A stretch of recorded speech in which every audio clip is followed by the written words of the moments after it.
The morning sun burned over the dusty village of Garandogo, where a thin teenage boy trudged barefoot through the dirt road. His shirt hung in pieces, his shorts patched with old sackcloth. The villagers called him Sani the Rag, a name he learned to live with. Every morning he walked to the dump site, searching through rusted cans and plastic bottles to sell. The air smelled of rot and smoke, but Sani was used to it. He had to be. His mother lay sick at home, coughing endlessly on a bamboo mat. That day, while digging through the garbage heap, Sani's eyes caught something strange. A half-broken tablet covered in dust. Its screen was cracked and the body rusted with grime. But something about it felt different, important. He picked it up gently, brushed the dirt off, and whispered to himself, "Maybe this is worth something." Sani wiped the dirt off the tablet with the edge of his torn shirt, staring at the strange object as if it held a secret. The screen was shattered, but when he pressed a button, a faint light blinked before fading again. His heart raced. He had never seen something so valuable up close. Maybe, he thought, someone in the city would buy it. Maybe he could finally get medicine for his mother. He hid the tablet inside a nylon bag and ran home, through narrow footpaths surrounded by thorny bushes. His mother was lying weakly, her breath shallow. Sani knelt beside her and whispered that things would soon get better. But deep inside, he wasn't sure. All he had was a broken tablet and a desperate hope that it could change their lives. That night, the sound of crickets filled the small hut as Sani sat beside an old lantern, staring at the tablet on the floor. He had gathered pieces of wire, old phone batteries, and scraps of metal from the dump site earlier that day. He didn't know much about technology, but he was good with his hands. His late father once told him that nothing is truly broken if you're willing to learn how to fix it. Sani spent hours connecting wires, using a bent nail as a screwdriver.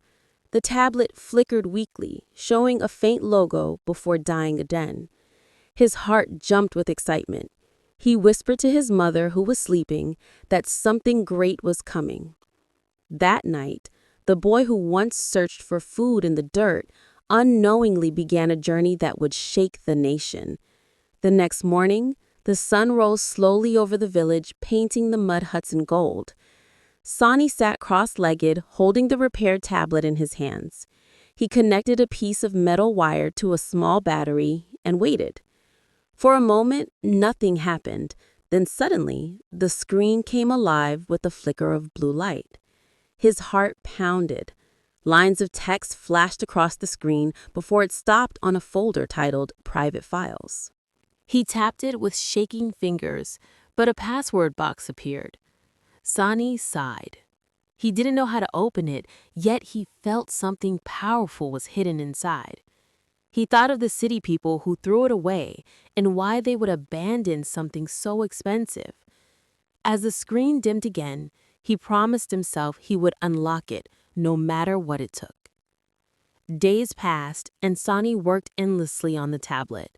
He learned how to reset it by watching broken phone tutorials from a neighbor who owned a small radio device. One afternoon, after several tries, the screen finally opened without a password. His eyes widened as he scrolled through the folders. Inside were pictures, voice recordings, and documents filled with names, bank accounts, and strange government stamps. One file was labeled Project Sandstorm. He opened it and froze.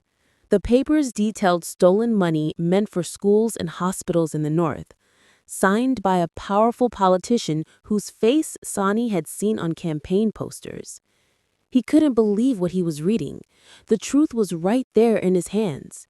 The same people who called him worthless were stealing from the poor, and now he held their secret.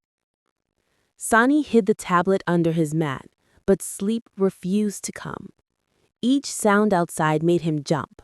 The next morning, strangers in dark clothes arrived in the village asking questions. They showed a photo of the missing tablet and promised money to anyone who found it. Sani watched from a distance, heart pounding. He realized they were not ordinary men. Their shiny boots and city accents gave them away. That night, he sneaked to his friend Musa's small kiosk to tell him what he found. Musa's eyes widened in fear. He warned Sani to destroy the tablet before they caught him. But Sani shook his head. He couldn't. The people deserved to know the truth. As they talked, a tall man stood quietly behind the fence, watching them in the darkness, holding a walkie-talkie. The moon was bright that night when Sani heard footsteps outside his hut.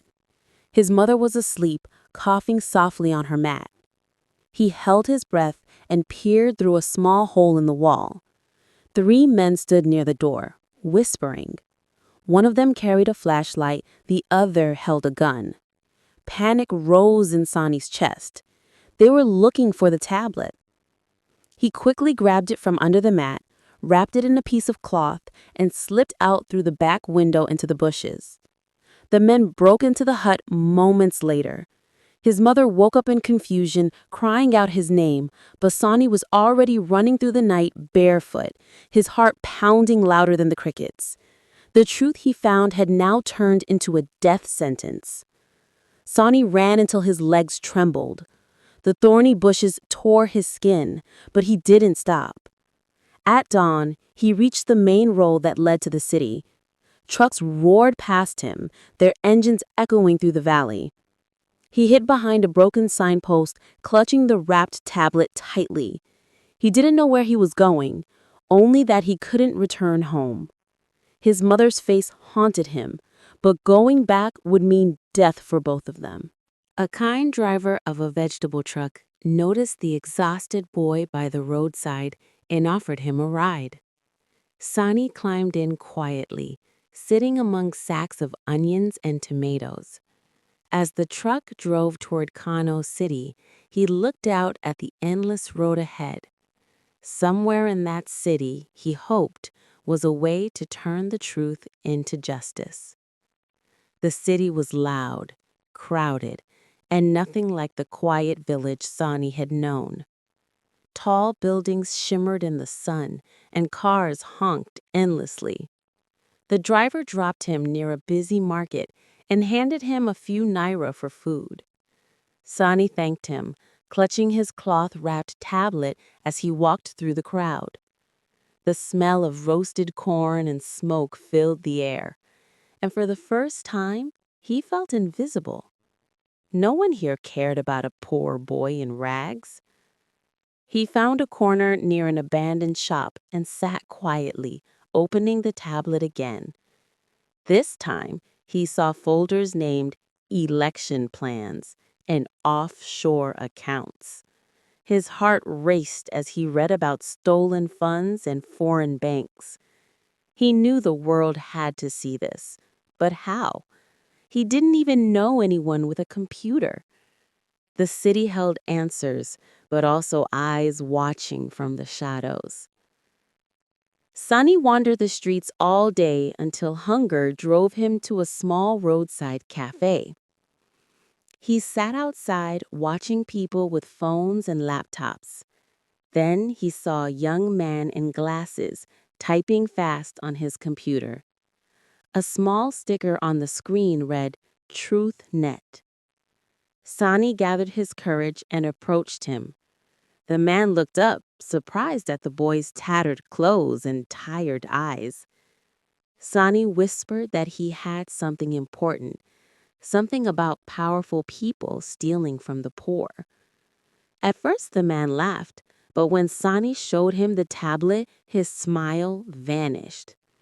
He called himself David, an online journalist who exposed corruption.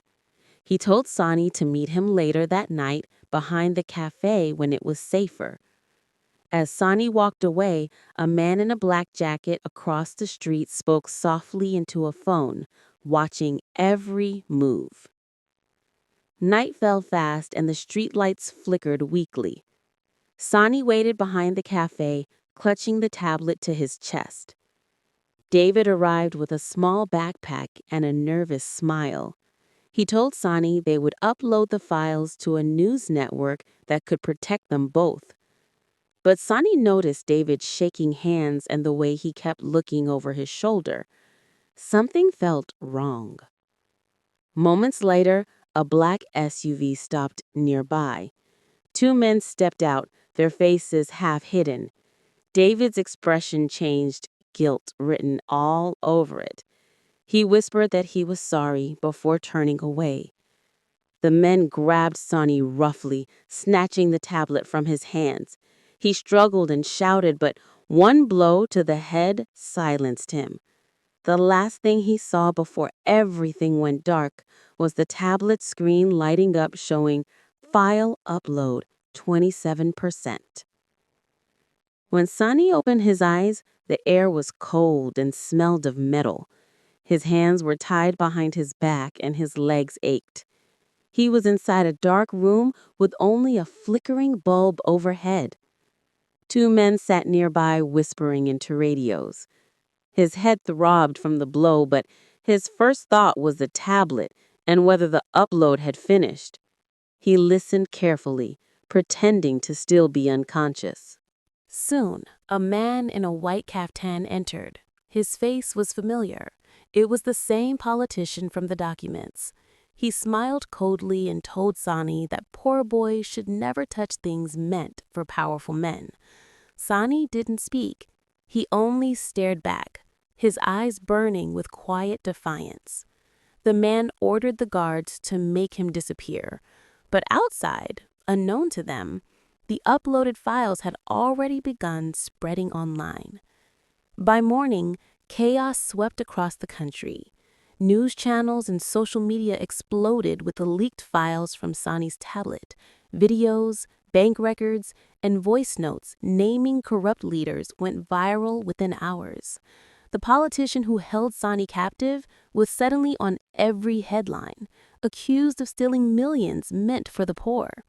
Crowds began protesting in cities, shouting for justice. The people finally knew the truth, and they were angry. Back in the warehouse, the guards were panicking. Their phones buzzed nonstop with breaking news. Sani heard them arguing. One of them whispered that the police were already hunting down the corrupt officials. In the confusion, Sani used a sharp metal piece on the floor to cut his ropes. He limped toward the door, weak but determined. The truth had escaped before him, and now he had to survive to see it change everything. Sani pushed open the warehouse door and stumbled into the night. His legs shook, his lips dry, but he didn't stop. Sirens wailed in the distance as police vans sped past. He hid behind old containers until dawn. By morning, he reached the outskirts of the city, where a group of journalists surrounded him. They had tracked the leaked files back to the boy in rags. Cameras flashed and microphones pointed at his face. Sani told them everything, how he found the tablet, repaired it, and uncovered the truth. His story spread across the nation like wildfire. Some called him a hero, others called him reckless, but everyone knew his name. Yet, while people celebrated, Sani only wanted one thing, to see his mother again. The truth had set his country free, but it had also stolen his innocence forever. Weeks later, the dusty road to Garandalgo looked the same, but Sani was not. Reporters followed him from the city to his small village, where curious faces peeked from mud huts. He walked slowly, still in rags, but now the world knew his name. When he reached his home, his mother sat outside, frail but smiling. Tears filled her eyes as he knelt beside her and placed a small medicine pack in her hands. The government had been forced to act. Hospitals reopened, stolen funds recovered, and the corrupt leaders jailed. Sani refused money or fame. He only asked for a scholarship to study technology so he could help others like him. The boy once mocked as Sani the Rag had become a symbol of courage. From the dump site to destiny, he proved that truth, even in broken hands, can shake the world.